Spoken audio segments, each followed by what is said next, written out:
Hola, ¿cómo están? Buenas tardes. Les damos la más cordial de las bienvenidas a nombre de la Secretaría de Cultura de Chihuahua y a las y raíces Chihuahua en el marco del primer Foro Regional de Inclusión a través de los lenguajes artísticos. En esta ocasión tenemos el segundo día de los diálogos por la discapacidad y me da mucho gusto presentarles de nueva cuenta a aquellos que no nos siguieron en la primera transmisión a nuestro coordinador, es Miguel Ángel Herrera Oseguera. Él nos está ayudando a coordinar estas actividades, es una propuesta, iniciativa de él. Y bueno, ahora en esta ocasión tenemos, le vamos a dar la palabra a investigadores y investigadoras acerca del tema de la discapacidad. Y bueno, pues espero que les guste. Antes que nada de cederle la palabra a Miguel, me gustaría leerles una pequeña semblanza para que aquellos que no lo conozcan se acerquen como a qué es lo que ha hecho.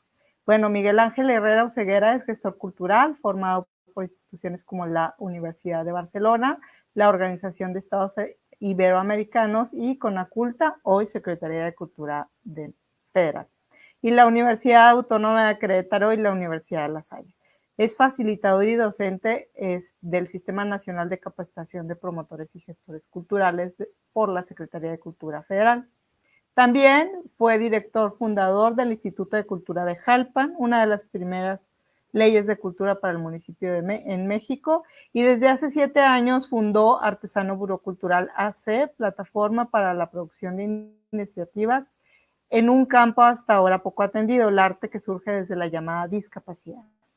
Y bueno, además es director general del Festival Oxímoron, que muchos ya conocen, que se celebra desde el estado de Querétaro. Bueno, sin más, le cedo la palabra a Miguel Ángel.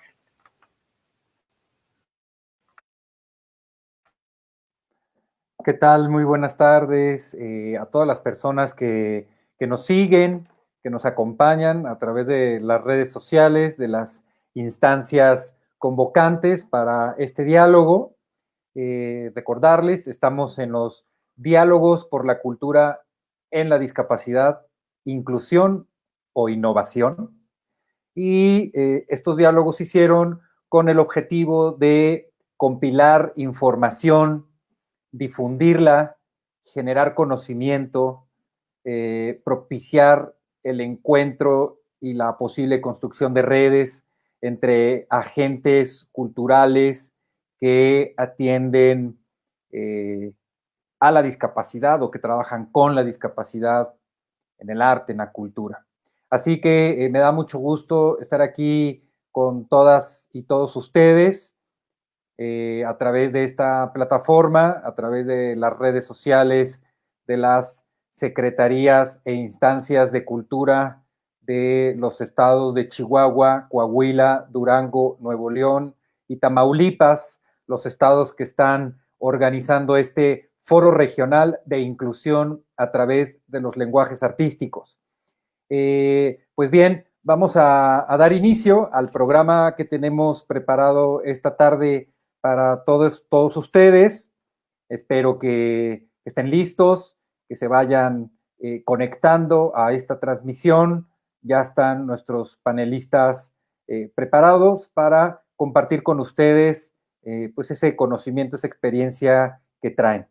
Les quiero recordar la dinámica de este diálogo, cómo es. Son 3 partes. En la primera parte, durante 5 minutos, cada ponente expondrá un tema que trae preparado.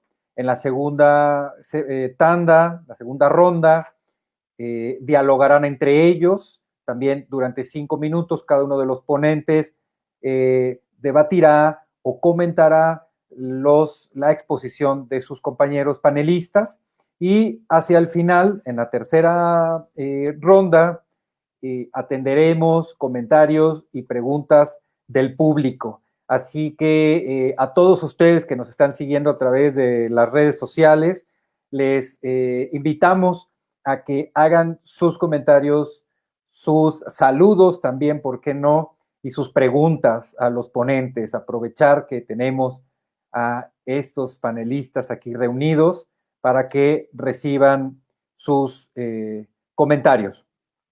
Pues bien, esta tarde tenemos a 4 invitados, entre ellos están Eduardo Figueroa Orrantia, María Tercero, William Acevedo y Víctor Hugo Gutiérrez. Conforme los presente, iremos leyendo la semblanza curricular de cada uno de ellos. Pues bien, vamos a dar paso a nuestro primer ponente, Eduardo Figueroa Orrantia, quien es músico especializado en dirección coral y orquestal, catedrático de la Universidad Autónoma del Estado de Coahuila y del Centro de Estudios Musicales Jonás Lleverino Cárdenas. Ha emprendido y ha estado a cargo de distintos proyectos e iniciativas institucionales musicales en los estados de Nuevo León y Coahuila. Es autor de un par de libros, Música para Gente Especial y Nota con Historias. Eduardo, bienvenido y el micrófono es tuyo. Gracias, muy buenas tardes, muy buenas tardes. Voy a irme directamente a la exposición. Les comparto. En el Centro de Estudios Musicales, Jonás Lleverino Cárdenas, o Centro de Estudios Musicales CEM para abreviar, iniciamos actividades con personas con discapacidad desde hace 20 años por varios motivos, pero el principal de ellos es que desde mi infancia tuve la oportunidad de convivir con la discapacidad en forma de un vecino con síndrome Down. Por lo tanto, mi proceso de aprendizaje musical se realizó a la par de la convivencia con la discapacidad. Con el paso del tiempo he aprendido a capitalizar varias experiencias que me ha tocado vivir. Les comparto 4 que considero muy importantes. 1. Ser humilde. No soy omnisciente. Mi área de trabajo en las artes me permite quizás pensar desde una perspectiva diferente, pero requiero de los conocimientos específicos de las diferentes especialidades que conviven con el discapacitado. Médicos, psicólogos, psiquiatras, terapeutas, familiares, maestros, encargados, quienes tenemos la oportunidad de trabajar con la discapacidad. No debemos tomar a la ligera las actividades que realizamos con ellos, inventando actividades sin finalidad específica. No es un pasatiempo para ellos, ni es un momento de descanso para los familiares o encargados. No somos cuidadores de un estacionamiento de discapacitados. Toda sesión debe de contar siempre con un objetivo generado de las particularidades del individuo, y de este objetivo se debe generar una gama de actividades musicales. Es importante dirigir los esfuerzos de manera conjunta, manteniendo la comunicación con todas las partes involucradas. Número 2, no es un pasatiempo, pero tampoco es una clase de música. Las actividades que desarrollamos en el CEM se pueden definir como actividades musicales con finalidades terapéuticas, en donde sí, dependiendo de la capacidad individual, retendrán y aplicarán información relativa a la música. Pero lo fundamental es una vivencia cálida de interacción humana por medio de la música. Buscamos que los objetivos específicos del individuo sean claros y alcanzables, prudentes. No queremos sobreprogramar buscando lucir el trabajo del discapacitado, tanto como el alumno discapacitado, tanto como el alumno regular, sienten orgullo de un trabajo completo. Cuando se suben a un escenario, desean mostrar lo que sí pueden hacer, no lo que parecería que están haciendo. Número 3, no aislar ni esconder la discapacidad. En el Centro de Estudios Musicales se realizan las actividades especiales en las mismas instalaciones y con horarios similares a todos los demás alumnos. Fomentamos de esta manera la interrelación. Los alumnos de educación especial, como llamamos al taller, conviven con los alumnos y familiares presentes en las instalaciones, así como con los maestros y el personal en general. Lo que buscamos con esto es crear vínculos en la comunidad que ayuden a desmitificar la discapacidad. El CEM cuenta con una acción denominada Programa de Ensambles Efímeros, donde es posible proyectar acciones coordinadas de los diferentes programas, o sea, conciertos multidisciplinarios y que tienen una caducidad designada. En esta acción se incluye a los alumnos de educación especial y junto con ellos se realizan montajes vinculados con las diferentes especialidades manejadas, como son coros y orquestas. Esta estrategia nos permite trabajar cada segmento desde su perspectiva particular, iniciando montajes con el tiempo propio de cada agrupación y realizar una etapa de ensamble final a la que llegan todos los involucrados con su material listo. Por último, número 4, compartir la experiencia. Durante las sesiones de trabajo del Grupo de Educación Especial se permite a alumnos de diferentes especialidades, por ejemplo, psicología, música y educación especial, participar como personal de apoyo para que puedan vivir esta experiencia y se les explica todo lo relativo a ella. A la comunidad en general se le ha ofertado un taller de terapia musical hospitalaria para apoyar la convivencia social en estos temas. La situación actual de la pandemia en el COVID-19 ha llegado hasta el cese temporal de actividades con los alumnos de educación especial en el SEM, pero ha brindado nuevas oportunidades de acción coordinada. En la actualidad y por medio de la virtualidad, en lo personal estoy desarrollando actividades de terapia musical en la institución Tuning Sound de Moreno Valley, California. En ella se atiende a una pequeña población que presenta problemas de aprendizaje, trastorno de déficit de atención y trastornos neuronales. Todos los participantes son de origen latino, mas no necesariamente hispanoparlantes, y residen ya sea en el área sur de California o en el área este de Canadá. Los requerimientos tecnológicos necesarios se encuentran cubiertos ya sea por la misma familia o apoyados con el material que les proporcionan sus distritos escolares.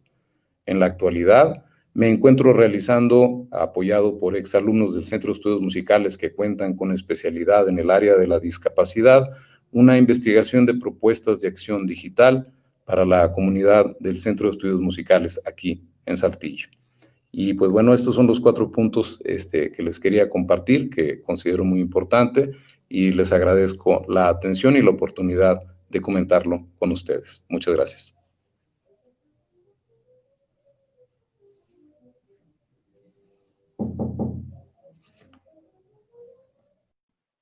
Muchas gracias, Eduardo. Bien, pues vamos a dar continuidad al programa que tenemos preparado. Le recuerdo al público, a la audiencia que nos está siguiendo, que pueden ir haciendo sus preguntas o comentarios a los ponentes por medio de las redes sociales en donde estén ustedes conectados. Al final, en la parte final de estos diálogos, compartiremos estas preguntas, estos comentarios para que las puedan responder los panelistas. Bueno, pues a continuación daremos la palabra a María Tercero. Ella es egresada de la licenciatura de Relaciones Multiculturales de la Universidad de las Américas en Puebla y fue galardonada en el año 2016 con el Premio Nacional de Ensayo sobre Fotografía en la categoría A, Investigador en Formación. Gracias por su tesis de licenciatura, la cual es una etnografía sobre la práctica fotográfica entre las personas con ceguera en México. María, qué gusto que estés aquí con nosotros. Gracias por aceptar esta invitación y el micrófono es tuyo. Hola Miguel, hola a todos. Primero que nada, muchas gracias por la invitación. Y pues, bueno, pensando en el título de estos diálogos, que es Diálogos por la Discapacidad en la Cultura, mientras averiguaba qué iba a compartir en este momento, me hizo pensar en la necesidad de cultura del ser humano en general. Y sin referirme a una definición formal o teórica de cultura en sí, sino más a una reflexión, la necesidad de cultura tiene que ver con todo aquello que nos estimula, ya sea creativa, intelectual o socialmente. Es decir, todos como humanos buscamos algo que estimule nuestro pensamiento y nuestra reflexión sobre muchas preguntas que nos hacemos de la vida, preguntas filosóficas si así las quieren llamar. Entonces, yo considero que la diversidad cultural, entre otras cosas, radica justamente en esta búsqueda de respuestas que una vez que aparecen pueden tomar diversas formas, algunas veces tangibles. La antropología busca entender e interpretar la diversidad cultural y en mi caso, mi formación hace 5 años me llevó a dialogar con personas con discapacidad visual sobre la relación que tienen con la imagen fotográfica. Y en esta experiencia, muchas de nuestras conversaciones giraban no tanto en torno a cómo una persona con ceguera puede utilizar una cámara, que a este punto la verdad se me hace una pregunta, es una pregunta que no es más que una paradoja superficial. Nuestras conversaciones versaban en la relevancia social que la imagen tiene en su día a día. Entonces, el libro que logré publicar, que es este de aquí, versa más sobre el lugar que ocupa la imagen en la vida social. Y para una persona con discapacidad visual, esto es, en resumen, la imagen incita la palabra de una persona no ciega, incita la descripción de algo. Y eso para el ciego significa poder acceder al conocimiento cultural de otras personas, de todas las personas que ofrecen una descripción, que muchos sabemos no es cosa fácil. Y esto no es algo nuevo, no es que no existiera esto antes, pero la fotografía se ha vuelto un medio más o lo hace más evidente, ¿no? Esta relación que tienen las personas con ceguera con la palabra, con la descripción. Y al mismo tiempo, la imagen le da agencia a la persona con discapacidad visual o poder sobre aquello que de otra manera puede ser muy fugaz, ¿no? La imagen, incluso para las personas que vemos, puede ser algo muy fugaz. Y si lo pensamos entonces, para una persona no ciega, a pesar de la diversidad cultural, ¿cómo es que compartimos conocimiento empírico entre nosotros? ¿Cómo transmitimos lo que conocemos a través de nuestros sentidos? Pues con los mismos sentidos, ¿no? Con la palabra, con el habla, el tacto, el cuerpo. Entonces, estos diálogos que estamos haciendo ahorita se hacen necesarios porque existen prejuicios y falsas creencias generalizadas sobre la discapacidad, ¿no? Y a veces pienso que, pues, lo ideal en esta vida es que no debería de haber necesidad de intérpretes culturales o antropólogos, sino lo ideal sería que todos como humanos usemos la capacidad de tener empatía y entendernos entre nosotros, pero la verdad es que no es así. Y ya si existimos o existen investigadores, la responsabilidad entonces es tratar de amplificar esa voz que otras personas nos prestan y sobre todo, nada sobre ellos sin ellos, ¿no?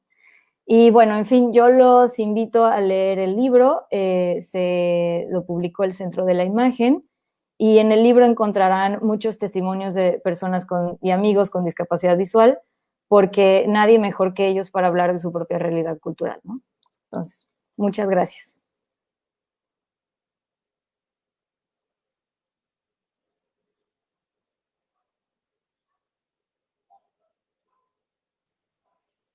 María, muchas gracias.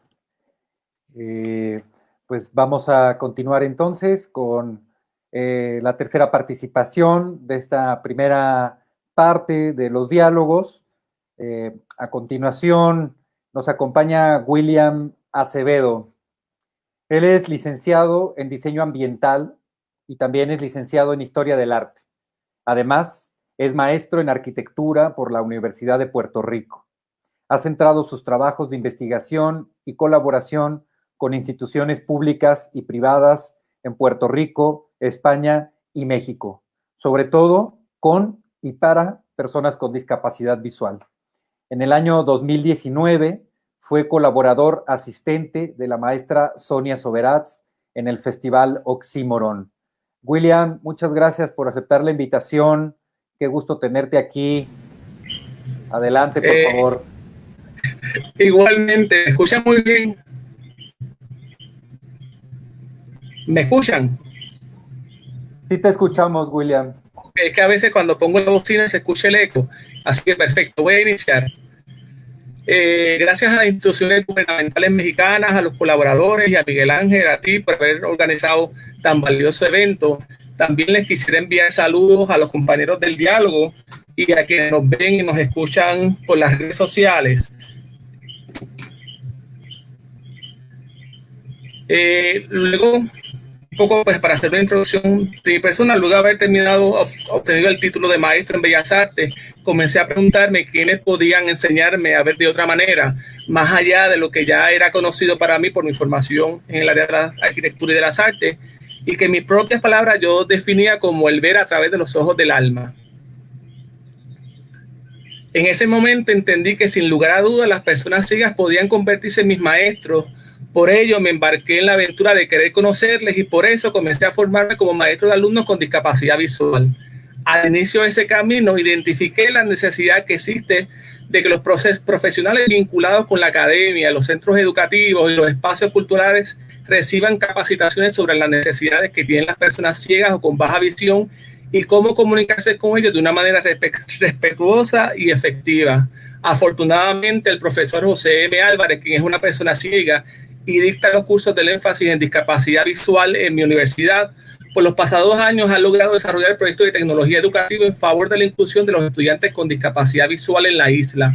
Los mismos fueron realizados por los estudiantes de la licenciatura y de posgrado de la Facultad de Educación y contaron con el apoyo de profesionales de diversas disciplinas, entre los cuales se encontraban astrónomos, músicos, informáticos, oftalmólogos, técnicos de reproducción 3D, entre otros. Algunos de los trabajos fueron el ojo inclusivo, herramienta interactiva para que estudiantes ciegos aprendan las partes del ojo de forma auditiva y con una línea braille. Recorrido virtual de la estación de la Universidad de Puerto Rico del tren urbano para estudiantes ciegos. Experiencia sensorial para personas ciegas en el radiotelescopio del Observatorio de Arecibo y señas para todos. Software para que personas sordociegas aprendan el abecedario del lenguaje de señas. Además, hemos desarrollado la página Tecnobraille, la cual es una sencilla alternativa tecnológica para apoyar el aprendizaje del braille en español de forma virtual durante esta situación actual del COVID. Estas experiencias pues nos dieron la oportunidad a todos los que colaboramos de concienciarnos aún más sobre cuán importante es el acceso a la educación de las personas con discapacidad y que éstas puedan contar con los recursos tecnológicos y de accesibilidad adecuados que les permitan una formación académica a la par de los demás estudiantes y que les asegure sobre todo una oportunidad futura de acceso al mundo laboral. Esto de manera de que estén capacitados para enfrentar cualquier proceso de estandarización que requieran atravesar en sus vidas, como lo son tomar exámenes de acceso a la universidad, entrevistas de trabajo u otros. De igual manera, considero que si queremos contar con mayor presencia de artistas como Chino Batalla, Sonia Soberat, o en el caso de Puerto Rico, Luis Felipe Pasadacua, con algún tipo de discapacidad en nuestra sociedad, sin lugar a dudas, la educación, los maestros y la familia es esencial. En las próximas etapas de mi caminar, fui afortunado en ser becado por mi universidad para realizar 2 estancias de investigación en España sobre el tema de las artes, la discapacidad visual y el Camino de Santiago, ambas durante el verano del 2019. El señor Juan M. Prats, animador sociocultural de la Delegación Territorial de la ONCE en Valencia, me había cursado una invitación para participar como voluntario en el recorrido que llevarían a cabo por el Camino de Santiago. Durante esa experiencia entendí cuán importante es el tema de la accesibilidad en los espacios naturales y de interés cultural para las personas con discapacidad y sus familiares, porque todos ellos deseaban poder disfrutar de los mismos como cualquier otro ser humano, y por ello favorecían el que se organizaran cada día este tipo de actividades. Además, al compartir con ellos, conocí sus historias de vida y de cómo el ser usuario de perro guía, el estudiar teatro, practicar esquí sobre hielo, realizar deportes y educarse en las artes le había ayudado a tener una mayor autonomía y confianza en sí mismo, fortalecer su autoestima y desarrollar y despertar sus potencialidades. La segunda estancia de investigación fue con el objetivo de analizar los proyectos expositivos que desde el 2016 había desarrollado la Asociación Tiresias Galicia en la Fundación Eugenio Granel. Esto en Santiago de Compostela, porque eran unas iniciativas que buscaban establecer un vínculo entre el arte y aquellos artistas que guardaban algún tipo de relación con la discapacidad visual. Todo ello con el fin de visibilizar y sensibilizar a la sociedad y a los administradores sobre la importancia que tiene lograr potencializar la capacidad de las personas con discapacidad visual para favorecer su plena inclusión social. A esos fines, pues, estudié el carácter íntimo de la obra fotográfica de Pilo Gallizo y pictórica de María Maqueira, que son personas con baja visión. También los talleres de fotografía que ofrecieron Cores Marcianas del grupo La Siento Volando, que promovía un ambiente de experimentación lúdica y vivencial entre las personas con y sin discapacidad visual. Asimismo, el trabajo fotográfico de Matías Sánchez con baja visión y Mateo Líbana, que es vidente, ya que ambos procuraban dar a conocer la realidad que viven las personas con baja visión y las barreras que se les presentan cuando peregrinan por el Camino de Santiago. Y finalmente, el denominador común que encontré en todos estos artistas era el arte como un vehículo de recuperación, superación y sanación personal, así de divulgación sobre el tema de la discapacidad, en particular el de la baja visión, que la mayoría de ellos padecía y que querían darle a conocer, ya que entendían que es una condición que actualmente está invisibilizada en la sociedad española.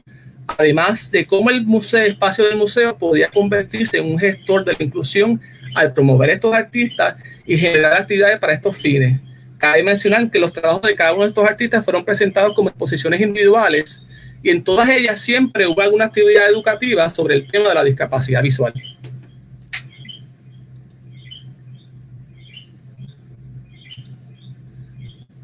Por último,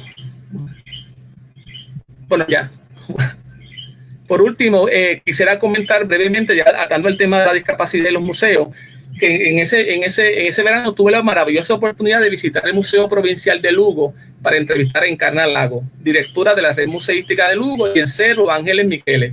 Ella es guía y directora ciega del Museo Provincial del Mar, el cual está escrito en la red. Ambas son fieles creyentes de lo importante que es la presencia o visibilidad de las personas con discapacidad en los espacios culturales y artísticos, bien como guía, directivos, asesores de tecnología o recursos de reciente creación a favor de la discapacidad visual o educadores. Todo ello porque ambas entienden que el museo debe promover el que las personas con discapacidad sean activistas y se empoderen para juntos a ellos poder generar nuevas políticas sociales mucho más inclusivas.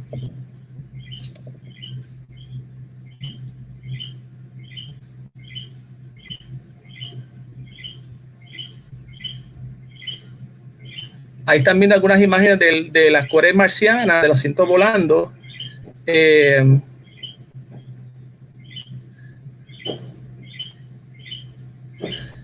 Bueno, en conclusión, pues todas estas experiencias pues, me plantearon las siguientes inquietudes sobre el tema de la discapacidad, la cultura y las artes, las cuales en la medida de lo posible pues me gustaría que dialogáramos sobre ellas.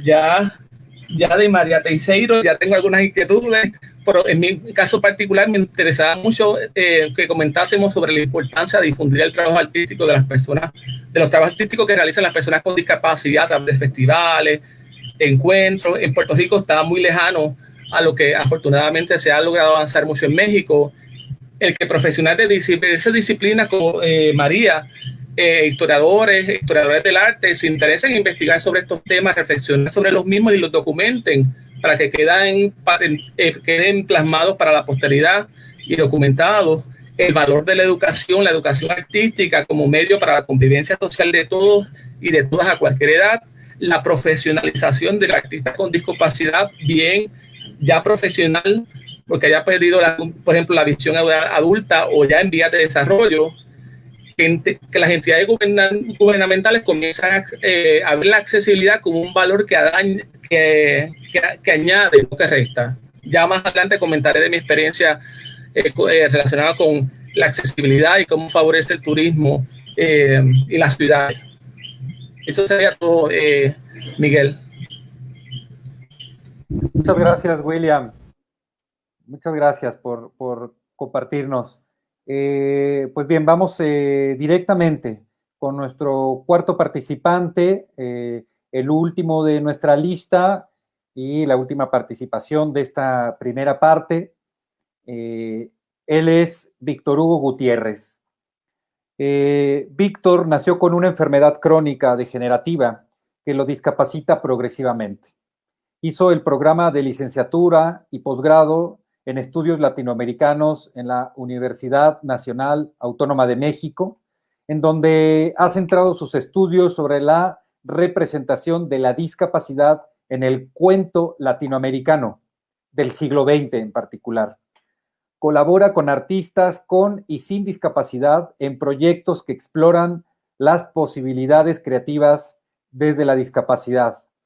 Víctor, adelante, gracias por aceptar la invitación y estar aquí con nosotros. Adelante.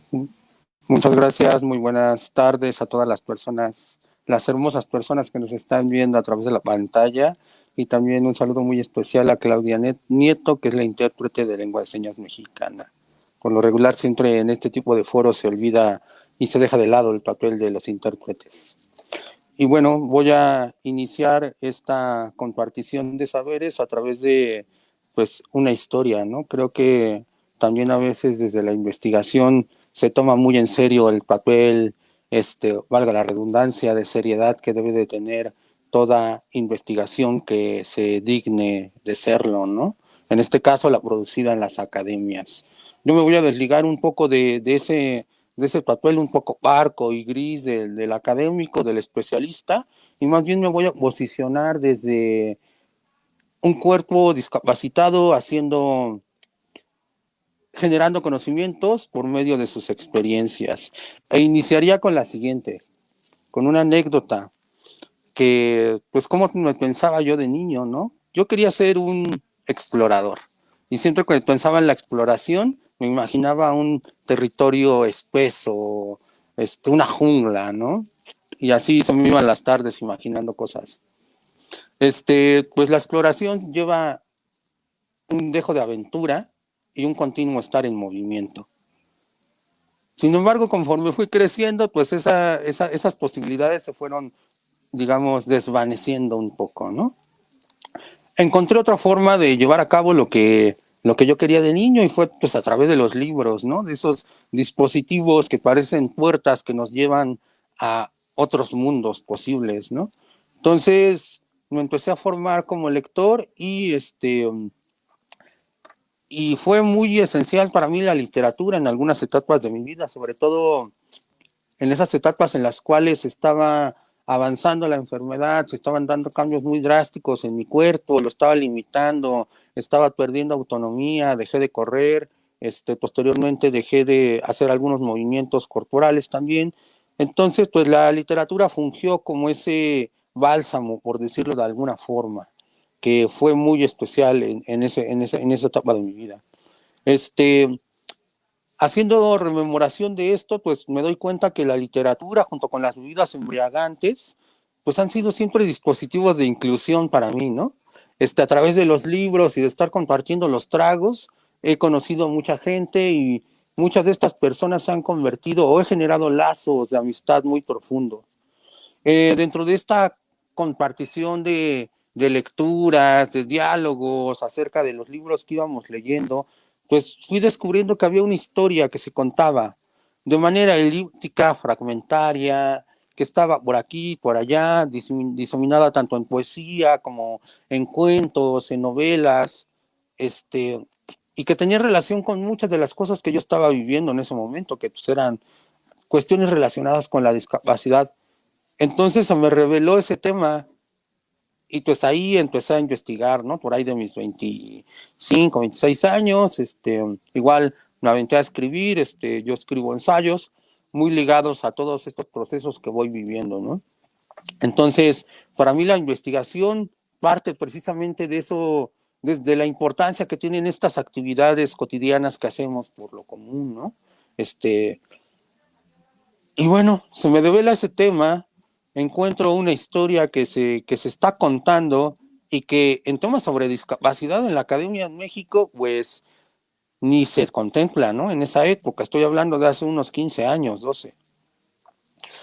Y ahora, aún así, todavía te metes a estudiar posgrados o quieres hacer investigación en temas sobre discapacidad, y siempre están las mismas líneas temáticas, ¿no? Cuando en realidad la discapacidad es un territorio amplio de investigación, es desconocido, no sé, está todo para construirse ahí. Entonces, y sobre todo en temas de arte y cultura. Entonces veo que para mí es un campo totalmente rico en el cual se puede incidir y construir y generar más bien investigaciones novedosas. Para mí, el tema de la investigación asociado con la discapacidad es un territorio político que está en disputa, debido a que pues hay una vertiente hegemónica que es la que copa todas las investigaciones en temas sobre discapacidad, y también la que impone de muchas formas una perspectiva para abordar el tema y para generar prácticas. Y por eso comento que es un territorio político en disputa, porque estoy contra los discursos hegemónicos, por ejemplo, el de la inclusión, que es el tema que nos convoca a este espacio. Y yo lanzaría la pregunta, ¿qué entendemos cuando hablamos de inclusión? ¿A dónde estamos incluyendo? ¿A quiénes estamos incluyendo? ¿Y quién se está incluyendo? Y en términos de arte, ¿cómo se está viendo el arte y la cultura? ¿Como algo meramente terapéutico? ¿Como algo relacionado con procesos de rehabilitación? ¿Con una mirada adultocéntrica? ¿Qué es lo que entendemos por arte, cultura, vinculados a temas sobre inclusión en el campo de la discapacidad? Y bueno, son 5 minutos con 37. Disculpen, me pasé 37 segundos. Muchas gracias, Víctor. No importa que te hayas pasado 37 segundos. Y agradecer a Claudia y a Jennifer, intérpretes de lengua de señas mexicana, que nos están acompañando esta tarde. Pues muy bien, terminamos esta primera parte de nuestros diálogos. Recordamos al público que nos está siguiendo en este diálogo, a todos y todas ustedes que pueden, por medio del chat, hacer sus preguntas o comentarios a nuestros ponentes. Cada uno de ellos ha expuesto su perspectiva, su visión de este campo tan amorfo y este campo tan amplio que se da en el encuentro entre eso llamado discapacidad y eso llamado cultura. Eduardo Figueroa nos platicó sobre sus experiencias, sobre todo desde el ámbito académico, desde los centros de estudios en música en lo particular, y el uso o el aprovechamiento terapéutico y como espacio de convivencia cuando personas con discapacidad participan, en este caso en la música, en la práctica musical. María Tercero pues nos comparte un poco de las reflexiones que surgieron a la luz de la investigación que hizo antropológica sobre los fotógrafos, llamados fotógrafos ciegos o personas con ceguera que practican la fotografía en México, y nos habla cómo la imagen puede ser un dispositivo o un espacio para la interacción de las personas con discapacidad con el resto de la sociedad. Nos habla de la imagen como agencia de las personas con discapacidad visual, y también comparte su reflexión sobre que existen muchos estereotipos sobre las personas con discapacidad y que en ese sentido la antropología, el investigador puede fungir como una especie de mediador cultural que ayude a la sociedad en general a comprender, a abrir los ojos, digamos, hacia la discapacidad. Y William Acevedo, de Puerto Rico, nos platicó sobre las distintas experiencias que él ha tenido realizando investigación en Puerto Rico, en España y en México. Y un poco el contraste que va encontrando en cada uno de estos países y las experiencias que tuvo en ellos sobre inclusión en las artes, inclusión en los museos y en recorridos como puede ser el Camino de Santiago en España. Y por último, Víctor Hugo nos dio de algún modo un cierre de esta primera parte que nos deja pues con más preguntas y más inquietudes. A mí en lo particular me deja con una emoción por seguir dialogando. Nos habla de que él es un explorador del mundo a través de los libros. Nos dice que la discapacidad es un territorio amplio de investigación, pero también es un territorio político, es un territorio donde hay disputas discursivas y donde hay un discurso hegemónico, ese discurso de la inclusión, un concepto, digamos, omnipresente. Cuando se habla de discapacidad, siempre se habla de inclusión y tenemos que ver qué significa inclusión y qué implicaciones políticas tiene. Preguntas como, ¿quién es el que incluye o el que tiene, como lo he mencionado yo en otros lugares, el privilegio de incluir? ¿Quién es el que incluye? ¿Quién es el que supuestamente debe o necesita ser incluido, pero también pudiera ser que no quiera ser incluido, ¿no? Pues bueno, con estas exposiciones y reflexiones en la primera parte del diálogo, vamos a dar paso a la segunda parte, que se va a dar en el mismo orden en el que se dio y consta de que nuestros ponentes pues puedan comentar, dialogar, incluso debatir las ideas que han vertido sus otros compañeros panelistas. Así que retomaríamos palabra con Eduardo Figueroa, por favor, adelante. Gracias, muchas gracias. Pues bueno, es sumamente interesante todas las exposiciones de los compañeros que no tenía el gusto de conocer y me da mucho placer ver que estén tan interesados, tan capacitados en el área, que tengan esta visión tan especial.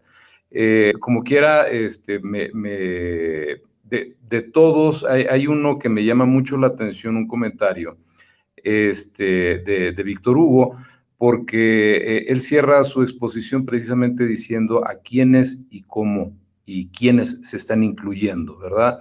Es este discurso muy, muy interesante que de alguna manera hay veces pienso yo que las personas que estamos haciendo esto lo hacemos definitivamente con la mejor de las intenciones, pero sí se me hace muy interesante pensar que a lo mejor nosotros tenemos una iniciativa, una propuesta, todo lo válida que pueda ser en un momento dado, pero existe la otra posición de quiénes son los que vienen a la propuesta y se me hace muy interesante pensar, ahora que lo puso así, sobre quiénes vienen y por qué vienen, pero más que nada quiénes no vienen.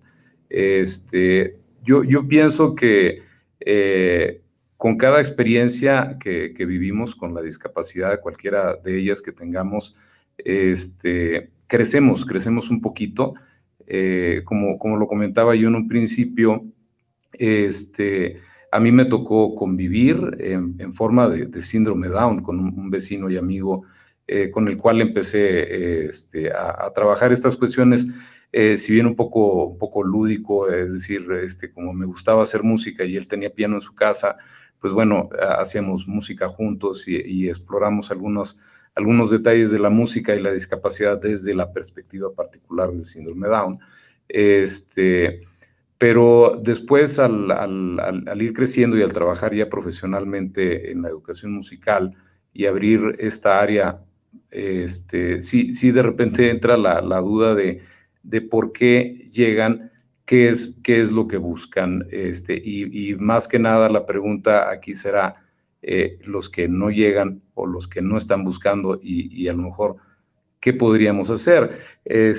Las compañeras también han mencionado cosas muy interesantes, la compañera María, que decía que a veces tenemos prejuicios sobre la discapacidad,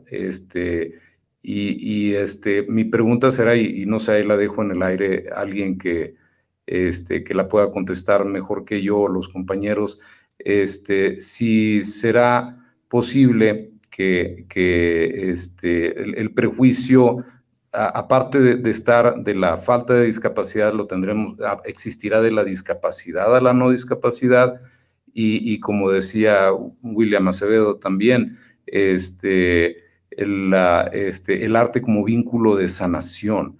Entonces, Creo que está pues, muy denso, hay muchas cosas que procesar. Me llama mucho la atención, rescato esto que me parece muy valioso y pues no sé qué puedan opinar los compañeros que quieran agregar a estos comentarios, más los comentarios de ellos, evidentemente. Gracias, Eduardo. Bien, pues María, continuamos con María Tercero.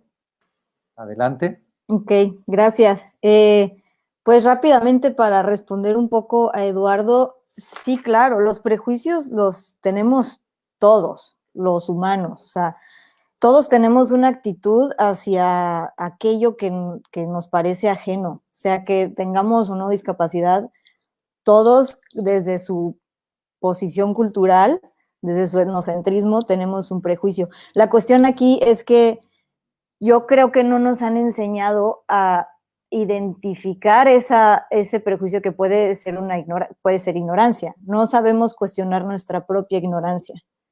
Entonces, eso me lleva como a este segundo comentario que, bueno, muchas gracias Eduardo, William y Víctor por su intervención.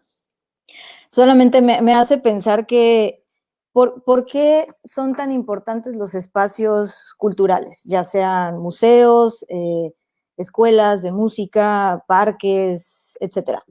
Y yo creo que es porque son lugares donde nos damos el tiempo justamente de hacernos preguntas y de interactuar a veces con lo que no conocemos. Entonces, lugares como los de ustedes yo creo que no deben dejar de existir, ni de nacer, ni de evolucionar, porque todo evoluciona, la cultura siempre va hacia el cambio, nunca se mantiene igual, y tampoco los espacios culturales, ¿no? O incluso, como dice Víctor, yo creo que es posible que nada más es cuestión de compartir algunos tragos, algunos libros, para no perder esa humana y natural costumbre de escucharnos y tratar de hacer un ejercicio de entendimiento, llegar a la conclusión compartida de que de una u otra manera buscamos lo mismo, ¿no? Y eso es aprender a cuestionar lo hegemónico, a aprender sobre lo que no conocemos para darnos cuenta que eso que creemos hegemónico tal vez no lo es tanto, ¿no? Y pues esos son mis comentarios. Muchas gracias. Gracias, María. Pues bien, vámonos así directamente con William Acevedo de Puerto Rico. Adelante, William, te escuchamos. Está cerrado tu micrófono. Y creo que también está congelada. Ahora sí, te escuchamos, William. Okay. Brevemente, me ha encantado las presentaciones. En el caso de Eduardo Figueroa, hice aquí unas anotaciones de cada uno de ellos.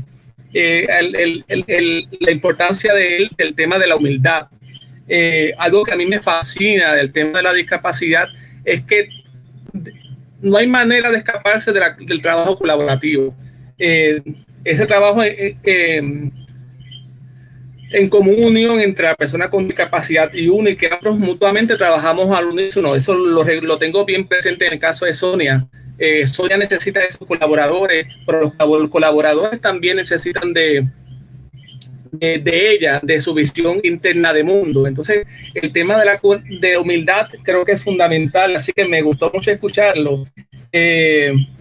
Porque es como yo siempre a veces digo, en el campo educativo, en el cual ahora estoy inmerso, no sé si eventualmente mi hijo sea el que tenga baja visión, nazca sin la vista, y yo quiero que sea igual que sea tratado en el campo educativo y social de la misma manera como se trataría cualquier otro niño que asista a la escuela. En el caso de María Tercero, era un tema que no quería comentar, pero ya que lo trajo a la luz y me resultó bien valioso, es el tema de los prejuicios. Mi formación, como mencionó Miguel, es en el área de la arquitectura, de las bellas artes y de la historia del arte, y ahora más reciente, con lo que puse, el tema de la educación en bellas artes y la educación para personas con discapacidad visual. Y algo que anoté mucho en la academia, y por eso lo quise resaltar, es que todavía es importante la educación y la conciencia, que se impartan, ¿no?, talleres de concientización hacia los profesores, las personas que trabajan con el público dentro de la academia, porque por ejemplo asistí a talleres para profesores, entonces uno notaba el prejuicio de tener que hacer ajustes o acomodos razonables para estudiantes que por ley tienen derecho a recibir, cómo eso les generaba trabajo adicional, la incomprensión con el tema de la discapacidad, e incluso uno como interesado en la temática termina siendo discriminado, porque era curioso, perdón porque me ría, porque mismos profesores, colegas en la universidad me decían que como yo con este bagaje de otra disciplina me interesa el tema de la ceguera, que es el desviarse del camino, porque el camino es arquitectura e historia del arte.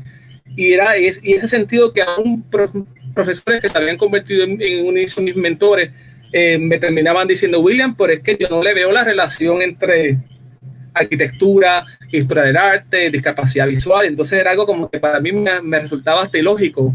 Y por eso lo valioso del trabajo de investigación de María. Y en el caso de Víctor, ya con esto concluyo, me estuvo bien curioso e interesante porque el profesor José M. Álvarez, que fue mi mentor, ¿verdad?, él siempre nos decía a los estudiantes que nos formábamos en el campo de educación para la discapacidad visual, nos decía, quienes ustedes están aquí porque hay no sé qué, hay algo que ustedes no pueden explicar, pero que les motiva, que les llama a conocer sobre esta temática. Entonces, escuchar a Víctor hacer alusión de que es como un tipo de llamado, una curiosidad que le llama, que seguramente tanto a Eduardo como María tienen esas mismas inquietudes que Víctor y yo. Y sobre el tema de la inclusión, simplemente yo estoy, al igual que todos ustedes, en un proceso de aprendizaje continuo. Recuerdo que cuando colaboré como voluntario en el Festival de Teatro de Discapacidad en diciembre pasado, uno de los participantes ponentes fue el fotógrafo ciego chileno Lorenzo Morales. Él decía, ¿por qué tienen que decir inclusión si ya yo formo parte de la sociedad? ¿Por qué me tienen que incluir? Ya en sí la palabra implícitamente genera para él cierto discrimen. Entonces, por otro lado, le preguntaba a mi profesor ciego, pero profesor, mire, Lorenzo comentó esto en la clase, ¿cómo usted lo ve? Entonces me decía, sí, William, pero es que desde mi punto de vista, yo soy educador, yo me baso mucho en las leyes, en los derechos de los estudiantes, y la terminología es el término que utilizan en el de la inclusión. Entonces están estos procesos, ¿no? Y por último, recuerdo haber conversado con Sonia que me decía, ¿por qué me dicen discapacitada? Si yo no me siento como que con algún tipo de defecto. Tenemos que buscar una palabra más acorde a nuestra condición de salud, pero que no sea un poquito peyorativa, porque yo no me siento como que discapacitada.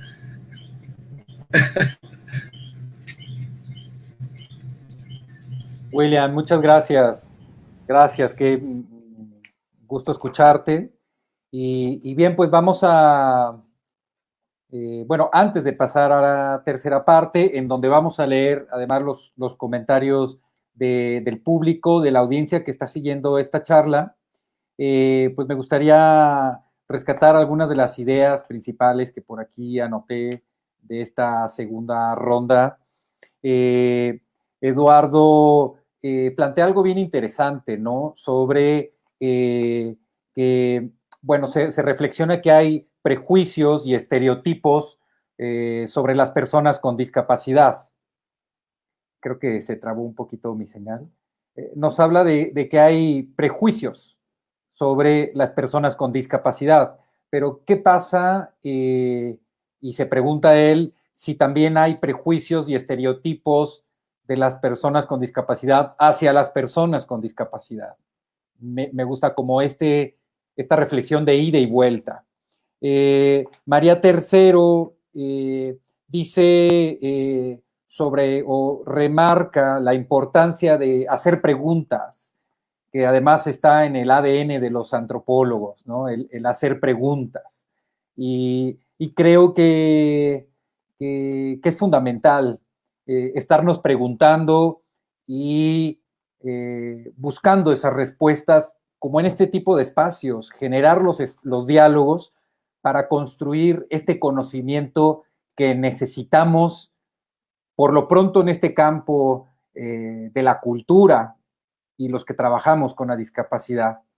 Nos dice cómo los espacios culturales, como puede ser una misma plaza, un museo, un festival, un foro, son espacios en donde se hacen preguntas y de allí su valor. Bueno, y William nos habla sobre los prejuicios también y la educación y concientización. Muy bien, pues vamos a darle la palabra a Víctor para escucharlo en esta parte. Víctor, adelante, gracias. Yo pensé que ya me habían censurado, ya estaba preocupado. Bueno, a mí lo que me gustaría destacar precisamente de esta primera ronda de participaciones y la segunda son algunas cosas, ¿no? Por ejemplo, los prejuicios no nada más están hacia las personas que están generando arte, ¿no? Y si le ponemos el adjetivo artista con discapacidad, pues ya creo que empezamos a cuestionar si lo que está haciendo es arte o no es arte, lo estamos viendo como creador, qué papel se le está dando.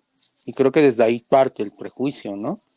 Pero también creo que el prejuicio está en minimizar a veces lo que es el arte para ciertas prácticas que tienen que ver con inclusión, ¿no? Y que están reforzando todo ese imaginario sobre el cual se han construido estas imágenes de la discapacidad, ¿no? Que son asistencialistas, paternalistas y capacitistas.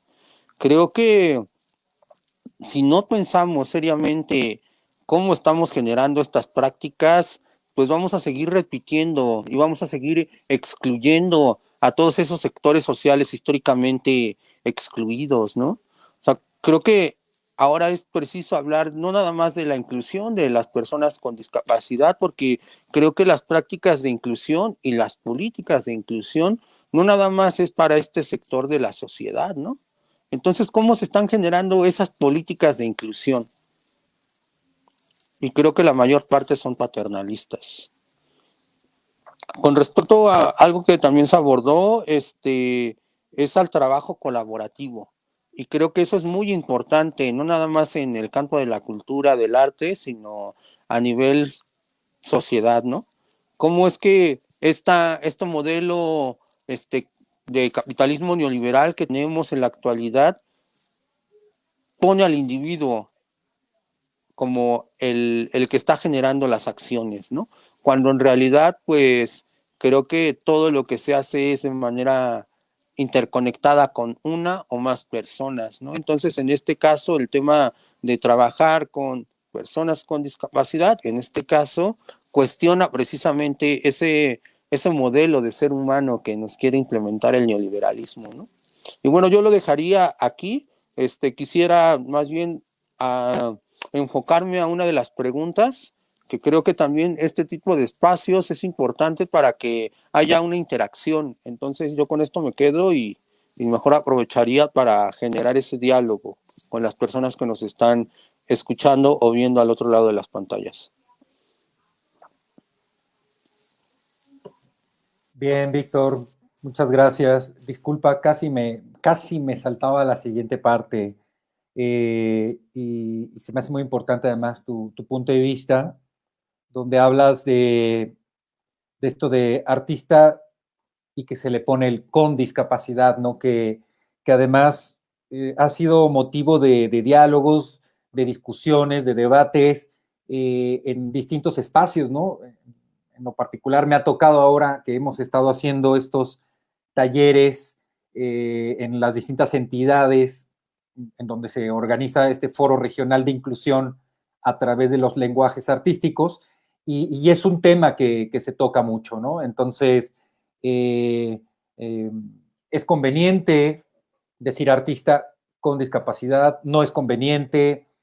Hay artistas que sí les gusta asumir esa identidad, ¿no? Yo lo vería más más que como una etiqueta que se pone desde fuera, de repente como una identidad, como decir artista mexicano, o estudiante de posgrado, o estudiante de la UNAM, digamos, creo que me gustaría abordarlo desde allí, creo que tiene que ver con la identidad. Vemos, por ejemplo, en el caso del Reino Unido, cómo hay una identidad muy asumida del artista con discapacidad, ¿no? Y me encanta que lo ponga sobre la mesa para discutirlo.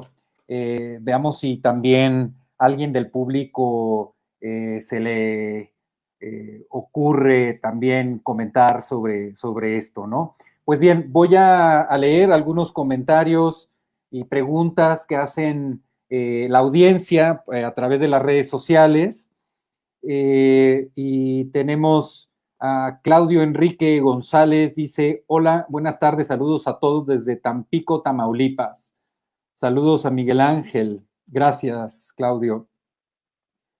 Minerva Saldívar dice: buena idea, no aislar ni separar a las personas con capacidades diferentes. Esto también de cómo llamar a las personas con discapacidad, discapacitado, persona con discapacidad, capacidades diferentes, o ahora el concepto que viene, diversidad funcional, todo un tema, a lo mejor lo podríamos tocar un poco, si les parece, a los invitados.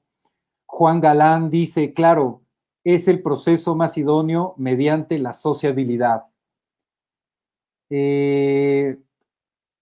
Dice Juan Galán: me alegra saber que no duermen las instituciones y se van aplicando cada vez más con los sectores, con otros sectores de la ciudadanía. Florencia Cullen, o Colen, no sé cómo se pronuncia, Florencia, que además es participante de los talleres que estamos haciendo ahora en Chihuahua, dice: mi pregunta es para el primer ponente. ¿Por qué denominan música terapéutica si está dirigido a personas con y sin discapacidad?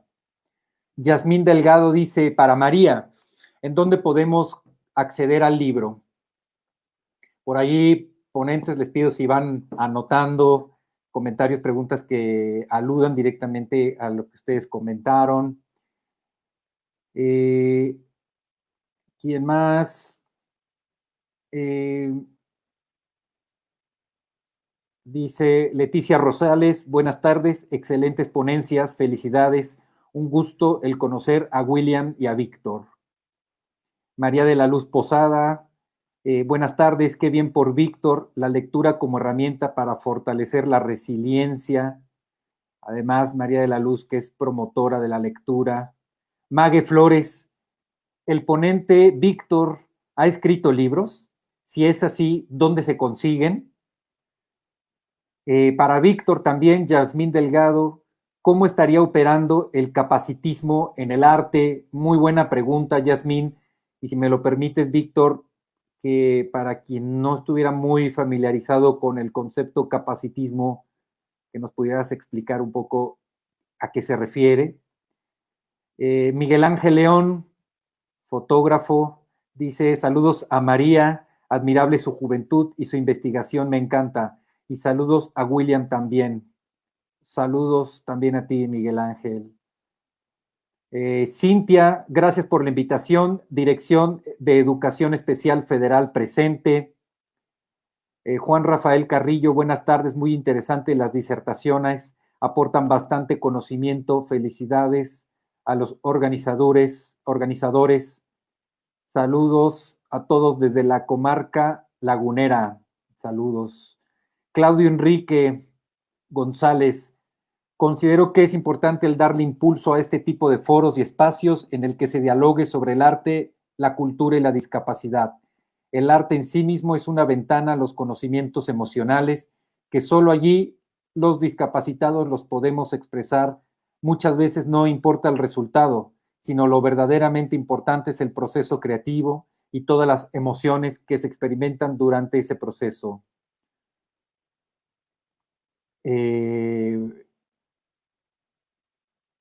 Y bueno, creo que sería todos los comentarios.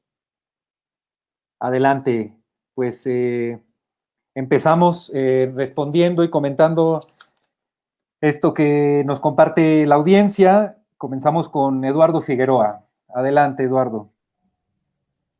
Gracias. Sí, muy interesante la pregunta sobre por qué terapia musical o actividades, como lo mencionamos, actividades musicales con finalidades terapéuticas. En el Centro de Estudios Musicales, que es una institución del Gobierno Municipal de Saltillo, por parte del Instituto Municipal de Cultura, somos un tipo de escuela de música. No profesional, somos como un club de música, pero que nos lo tomamos muy en serio.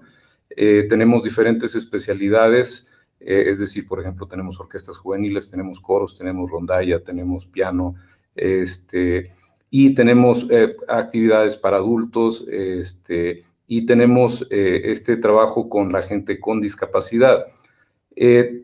Trabajamos cada una de las especialidades por separado, es decir, los alumnos de rondalla trabajan rondalla, los alumnos de violín trabajan violín, los alumnos de flauta trabajan flauta, los de canto, así como las personas con discapacidad hacen estas actividades. Pero una de las cosas que buscamos es que no se queden aisladas, que si bien recibimos a los alumnos con discapacidad, con las más variadas discapacidades, el trabajo que realizan no se quede totalmente aislado, sino que de alguna manera puedan incluirse en los montajes generales, dependiendo de la capacidad y evidentemente a través de este programa de ensambles efímeros creamos los objetivos específicos para que convivan y puedan realizar estos montajes y se puedan subir al escenario todos juntos o todos por separado.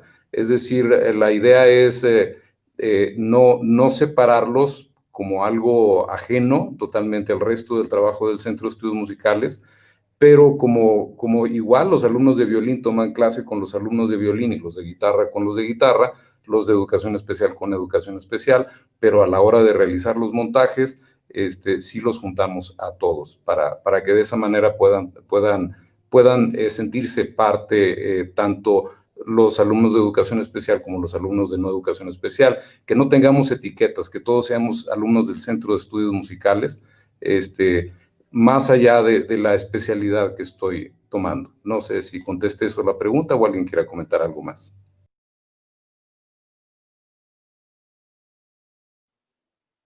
Muchas gracias, Eduardo.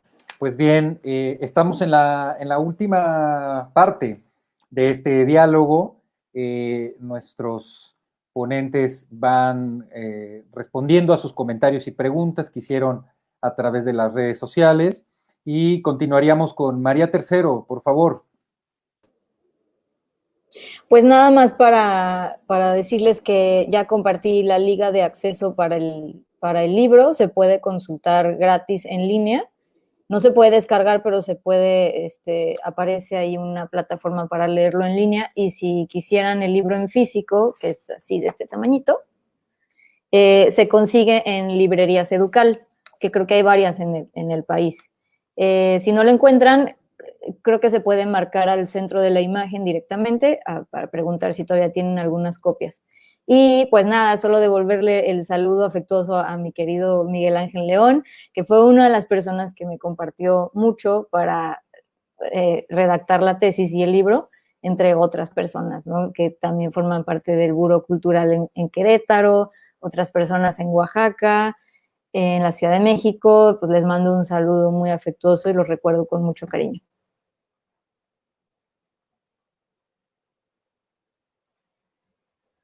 Gracias, María.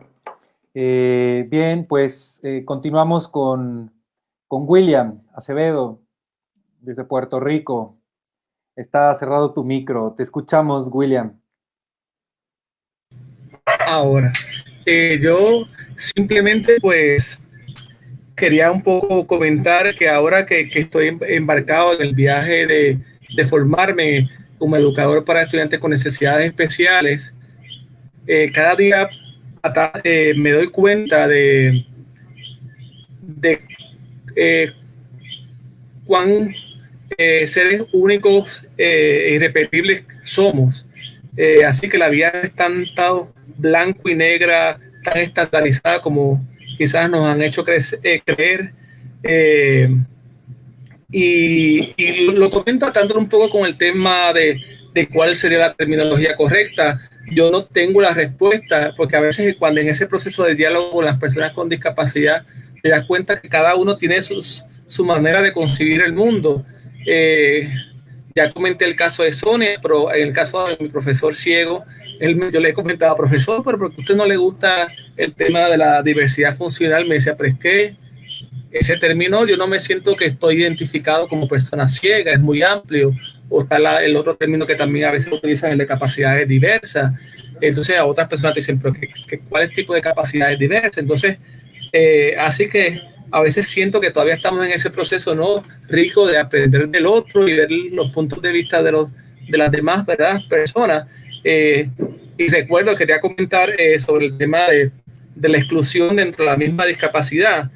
Tuve la fortuna, gracias a Sonia Miranda, que me puse en contacto con Sonia Soberat, perdón, que me puse en contacto con Beatriz Miranda del Instituto 17. Entonces ella me comentó y me regaló un libro, que es se lo voy a mostrar. Es sobre un artista intransexual que él no encontraba un nicho dentro del mismo colectivo de la comunidad LGBT. Entonces, así que es como muy bien señalaba Víctor, el aspecto de cómo la exclusión de la misma discapacidad, dentro de la misma discapacidad, y la riqueza, ¿no?, de todo este mundo que abarca la discapacidad. Y por último, reflexionando sobre lo que comentó María Tercera, tengo aquí una anotación que recordé cuando Sonia recientemente me decía, William, porque cuando yo entro al estudio de fotografía, realizo todo este trabajo de embarcado, de composición, para mí es desconectarme del mundo, así que un poco vinculando lo que comenta María, es como el arte nos lleva a un lugar trascendente, que nos conecta con un no sé qué que radica en nuestro interior y que también nos puede vincular con nuestro espíritu, al observar un paisaje, al ver una buena arquitectura, una buena obra de arte o arte creado de las entrañas del ser. Era un poco pues lo que quería comentar. Muchas gracias, William. Muchas gracias. Pues bueno, cerramos con Víctor Hugo Gutiérrez. Adelante, Víctor. Bueno, haciendo como una recapitulación de los comentarios y la pregunta, voy a estructurarlo de la siguiente forma. Primero voy a decir que estoy a punto de publicar un libro que recoge precisamente estas reflexiones que tengo en torno a estos procesos que vivo y que creo que al final de cuentas todos como seres humanos vivimos siempre, ¿no? Se llama Radiografías, ensayos autobiográficos desde los márgenes, y todavía no tenemos fecha para lanzar la publicación. Va a ser gratuita, ahora sí que para su libre descarga, en libro digital en formato PDF, accesible, pero también va a tener su versión en podcast y en un género de las comunidades sordas que se llama visual vernacular. Entonces todo esto va a estar depositado en una página web desde la cual van a poder acceder a estos formatos, ¿no? Esta es una apuesta muy fuerte que tengo para trabajar temas sobre discapacidad desde la creación, y bueno, próximamente les estaremos dando esa información. Yo creo que en una de las páginas que voy a compartir, aparte de, si lo permiten, estas que albergan el foro, ves en la página del colectivo La Lata. Y como en redes sociales también me encuentran como Vino Tirano. Entonces ahí voy a estar como difundiendo esta información cuando se lance el proyecto. Ahora, entrando de lleno como a los cuestionamientos. El capacitismo, ¿qué es? Es un sistema de opresión similar al racismo y al sexismo que opera excluyendo a cuerpos que no son rentables para un sistema económico que es el capitalismo, ¿no? Estos cuerpos no cumplen con ciertas características, ¿no? No son cuerpos sanos, no son cuerpos completos, no tienen todos los sentidos, no tienen una comunicación verbal fluida, coherente, oral, y también no tienen un estándar de inteligencia ni una buena salud mental, sea lo que eso quiera decir, ¿no? Y esto es lo que se comprende el capacitismo y estaría ligado a la discapacidad, por un lado, pero también a las maneras en las cuales nos relacionamos con el medio ambiente, con el entorno, digamos, vegetal y animal, y una gran muestra de esto es precisamente el calentamiento global que estamos viviendo. Sería parte como de ese sistema, no nada más de opresión a los cuerpos, sino a todo un entorno que es el mundo. Eso por un lado. Por el otro, ¿cómo opera el capacitismo en el arte? Pues creo que precisamente estas nociones las podemos encontrar en la historia del arte a través de, pues, la historia del arte occidental, ¿no? Si ahí googleamos un poco, hacemos un poco el recuento de todo este bagaje cultural que nos meten o que adquirimos a través de distintos medios, pues nos lo encontramos, por ejemplo, con la escultura del Doríforo de Policleto en el siglo V antes de Cristo. Con esto se impone un canon que va a estar sustentado precisamente en lo que es la armonía y... Ay, se me va, la armonía, disculpen, se me fue la nota, la armonía y la proporción, eso va a dar precisamente un estándar de ser humano. Por ejemplo, Doríforo lo ponía con 7 cabezas, ¿no? Esa es la altura ideal para la medición del cuerpo humano. Posteriormente, en el Renacimiento, Miguel Ángel y Da Vinci van a imponer otro canon que va a ser entre 7,5 cabezas y 8. Esto, al final de cuentas, como su nombre bien lo dice, se impone a través de un canon y, por ejemplo, en las academias de artes plásticas es más notorio ver precisamente cómo se sigue repitiendo ese ideal de cuerpo humano, y es el que vamos a ver en infinidad de artes, ¿no? Y también creo que es el que va a definir, junto con el capacitismo, quiénes pueden ser creadores y artistas, ¿no? Un caso emblemático lo podemos encontrar en la figura en Lorenza Bodmer, que es una pintora sin brazos, y les comparto parte de lo que ella dice en su tesis de licenciatura en 1984. Ella estudia en la Escuela de Artes y Diseño de Kessel y su tesis se titula Discapacitado, y la cito textualmente: nos han reducido al freak show, a tener que trabajar en la calle y a mendigar, cuando en realidad somos artistas. Sencillamente no pintamos con el órgano hegemónico. Ella hace un rastreo precisamente de cuántos pintores o pintoras han pintado, valga la redundancia, con el pie, como ella lo hace. Y pues se encuentra que ella forma parte de una larga tradición que ha sido silenciada por la historia del arte, pues, hegemónica, ¿no? Entonces creo que esto nos va brindando precisamente luces, ¿no? Hacia una de las preguntas que se hacían: artistas con o sin discapacidad. Y creo que eso, concuerdo con lo que dice Miguel, es una cuestión identitaria.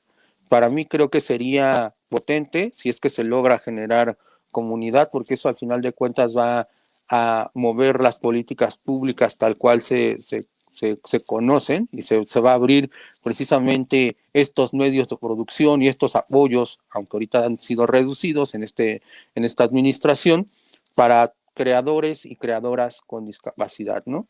Por ponerles el adjetivo. Y no voy tan lejos. Por ejemplo, hace un año, dentro del marco del Festival de Cine de Morelia, se dio un foro que no tiene nada que ver con la discapacidad, pero nos puede mostrar una luz. es el Foro de Mujeres Cineastas Indígenas. Y ellas, dentro de estas 2 charlas que se llevaron a cabo, pues mencionaban un montón de cosas que si nada más les cambiamos el término mujeres cineastas indígenas por discapacidad, artistas con discapacidad, pues embona muy bien, ¿no? Mencionaban precisamente que el cine les había permitido acceder a contarse, a narrarse, y no solo a ellas, sino a las mismas comunidades de las que formaban parte. Acceder a los medios de producción cultural les permitía generar un cambio en la percepción de la identidad y cómo estaban siendo retratadas, ¿no? Que por lo regular eran cineastas blancos, citadinos, que llegaban con una perspectiva, pues a veces muy idílica, reforzando un montón de estereotipos y prejuicios, y creo que eso pasa precisamente en temas sobre discapacidad. Entonces creo que para mí sí es importante, pues como este posicionamiento político, ¿no? Que tal vez no, tendría que existir, ¿no? Eso también si el artista o la artista pues está como en estos días, en estas frecuencias, ¿no? Porque tampoco es como una ley, ¿no? Que porque tengas discapacidad, pues vas a estar generando acción o activismo a través del arte, ¿no? Y eso ya más bien es una cuestión de elección que se dejaría a la creadora o al creador en un momento determinado, ¿no? Y con respecto a los términos para nombrar, creo que para mí no está mal cómo se nombren si es que las prácticas cambian. Eso a nivel sociedad, ¿no? Porque no importa que digamos persona con discapacidad, porque lo dice la convención y porque es el término políticamente correcto, cuando en realidad las prácticas culturales y sociales y políticas no están cambiando para nada, ¿no? De nada sirve tener políticas públicas, tener digamos, las leyes en temas sobre discapacidad, cuando en realidad, pues, el sector que vive con esta condición sigue siendo excluido de un montón de esferas de la vida, ¿no? Yo, desde mi posicionamiento como persona con discapacidad, yo me asumo como un cuerpo discapacitado, que no es útil, que no es capaz, que no es resiliente, que está en contra de todos estos discursos de inclusión, pero también de una forma de entender lo que es el ser humano. Desde ahí me posiciono como un cuerpo inválido, pero cuando estoy generando acción con más cuerpos dentro de la esfera social, pues claro que me asumo como persona con discapacidad, ¿no? Entonces, creo que más bien no importaría tanto cómo nos nombran, sino las prácticas que generamos en torno a cómo nos estamos relacionando. Para mí eso sería como lo más importante. Y sí, en términos sobre el uso de la diversidad funcional, que ya se está utilizando para crear departamentos en algunas instituciones de gobiernos locales, pues creo que al final de cuentas termina generando más confusión.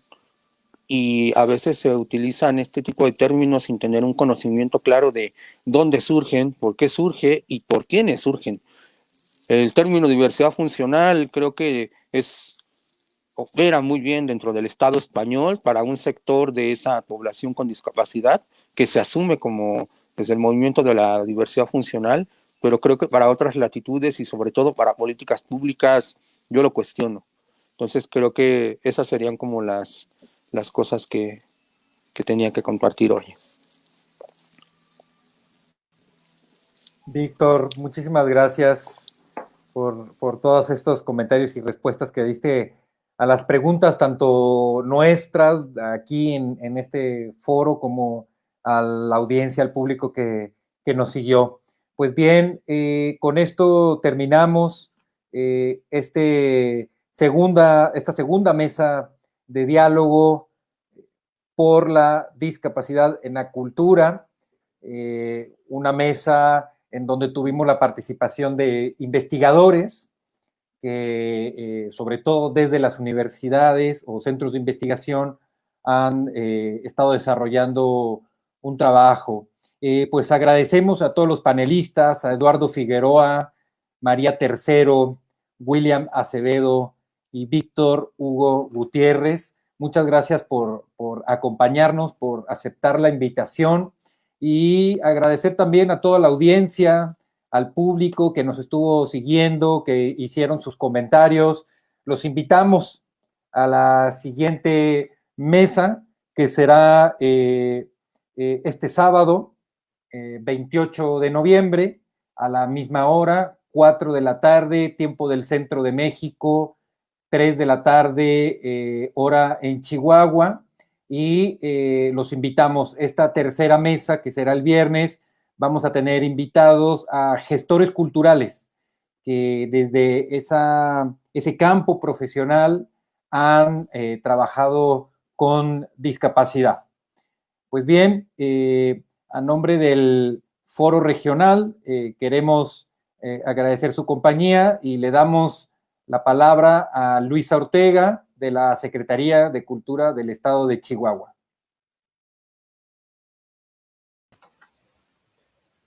Bueno, a nombre de la Secretaría de Cultura de Chihuahua y Raíces y el primer Foro Regional de Inclusión, les agradecemos a todos su participación. Nos gustó mucho el diálogo que se generó con las personas que nos estaban viendo, y creo que ahí nos dejaron varios apuntes sumamente interesantes nuestros ponentes, cuestiones de identidad, los conceptos, las prácticas. Muchas gracias a todos. Les agradecemos enormemente por habernos acompañado. Hasta luego.